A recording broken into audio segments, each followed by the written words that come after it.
Your mindset is where it is the garden that your business grows out of. And whatever you think about is what's going to happen. And it takes a long time to reprogram your mind. It's going to affect how you think, and it's going to affect the results that you get. Everybody give a big welcome to Paula Burlison out of Las Vegas. Welcome, Paula. Hey, thanks for having me, Curtis. I'm happy to be here. Your mindset is where it is the garden that your business grows out of. And whatever you think about is what's going to happen. And it takes a long time to reprogram your mind. And if you have a lot of garbage in your mindset, it's going to affect how you think, and it's going to affect the results that you get. I'm a Facebook junkie, okay? But I am not allowed, I'm not on Facebook anytime before noon. I stopped watching the news over a decade ago. I don't watch any media news. I read the business news, and I check my stocks in the morning, and that's about it. Like I keep my mornings like so tightly bound that I don't have time to do anything before getting on the phone other than what's in my schedule. So again, going back to that being distracted. During my prospecting, I have a playlist that I've created of my own personal favorite inspirational songs. That ranging from the script to Eminem, like it could be anything, whatever you find inspirational to you. And I have that playing in the background, or sometimes I'll have like my coaches, speaking or something like that in the background. So having stuff in the background helps. Having good books to read or to listen to during your prospecting is a great idea. I mean, Audible is the best thing that's ever come out in the whole world. One of those 10-minute breaks, the one between 8:50 and 9 o'clock, I actually do 10 minutes of meditation. And so, and just kind of clear my mind. And that's just close your eyes and have 10 minutes of rest, and just, rest. And so there's a lot of ways for you to be able to change it. I think that it's really important. What you just if we feed ourselves Cheetos and pizza, it's delicious at the time, but it affects how we are able to perform and how our clothes fit. You just described my COVID diet. I win at COVID-19. I got all 19 points. Yeah. So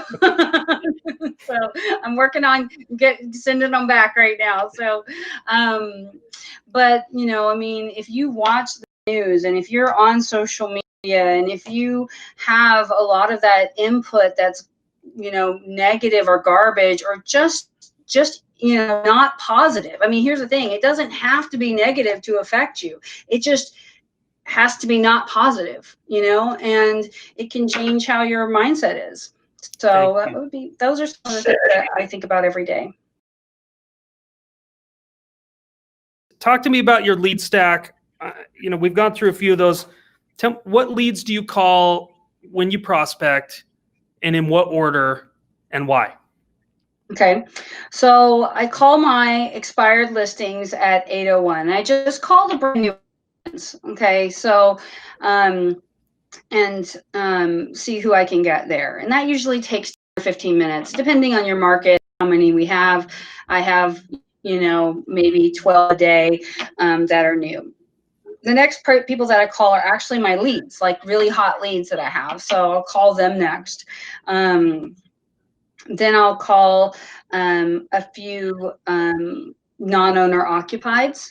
My business right now specifically is really heavy in the non-owner occupied market. And then I have some fun calling my sphere of influence. So I call 10 of my sphere of influence and talk to them. You know, and those are always really fun calls. And then if I have some extra time where I need to make up some contacts, then I do my just listed, just solds. So you start at 8:01, Mm-hmm. and you're calling new expireds.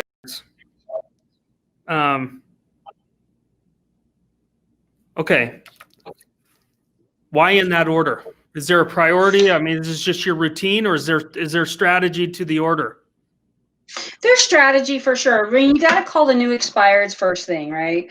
And to try to be as try to get them before they take their phone off the hook. I mean, let's be honest. So you try to get them early.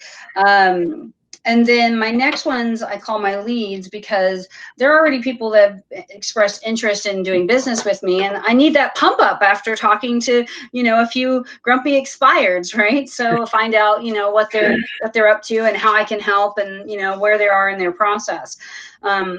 The non-owner occupieds, these are generally business people anyway, and so catching them early is important. So it's usually just about 8:30, 8:45 when I'm calling my leads. And then I'll go back and I'll call the old expired sometimes, like the last week's expireds, or even the last 3 week expireds. And then, because I've, you know, been talking to a lot of grumpy people, I'll call my sphere of influence, and they always make me feel like, you know, like I'm a rock star. And then I'll do some just listed, just sold calls. And in my schedule, I prospect from 8 to 8:50, and then I take a 10-minute break, and then I prospect from 9 to 9:50, and I take a 10-minute break, and then I prospect from 10 to 10:50. And then I take, you know, I just finish at 11 o'clock, and, you know, get a snack, and, you know, go out the rest of my day. You know, getting it done early is really important. Because when you call expireds, it's a whole different mindset, and I could talk all day about expireds, you know, calling expireds, but, you know, you have to realize, like, they put their house on the market for a reason. They went through the process. They keep it clean every day. They do all the things they need to do. And then they're, did you go somewhere? There you are. And then, you know, it didn't sell. So, I mean, they're disappointed, rightfully so. And now they have all these agents calling and telling them how awesome the agent is and how great they are. And they don't care. They wanted to sell their house, right? So we have to flip the script on that. We have to come at them with, you know, some empathy. And you know, for me, I always say that when I'm calling expireds, I'm in the business of reselling them on hope, you know, and I've got to resell them on the fact that we can get their home sold, and what was their original position? Like, what was the point of them selling their house?